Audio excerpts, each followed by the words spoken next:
মাত্র 1 মিনিটে ভাই আজকে তোমাকে আমি আয়নীকরণ শক্তিটা বুঝিয়ে দিব। সেটা কিভাবে? সেটা হচ্ছে একই পর্যায়ের বাম থেকে ডানে গেলে অ্যাটমিক রেডিয়াস কমে কিন্তু আয়নীকরণ শক্তি কি হয়? বাড়ে।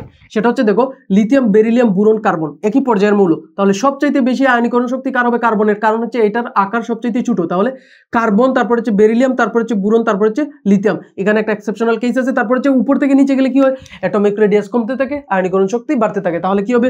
লিথিয়াম, তারপর হচ্ছে সোডিয়াম, তারপর হচ্ছে পটাশিয়াম, তারপর হচ্ছে রুবিডিয়াম। সবচাইতে গুরুত্বপূর্ণ হচ্ছে এইটা।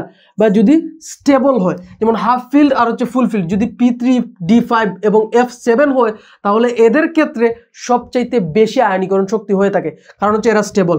তাহলে দেখো বেরিলিয়াম আর বোরনের মধ্যে স্টেবল হচ্ছে S, বেরিলিয়াম। কারণ কি? বেরিলিয়ামের S অরবিটাল পূর্ণ, আর এইটাতে হচ্ছে দেখো P অরবিটাল পূর্ণ হচ্ছে নাইট্রোজেনের। এজন্য ভাইয়া বেরিলিয়ামের, বোরনের চাইতেও বেরিলিয়ামের আয়নীকরণ শক্তি বেশি। প্রোটন যত বাড়বে আয়নীকরণ শক্তি তত বাড়বে, সাইজ যত বাড়বে আয়নীকরণ শক্তি তত কমবে।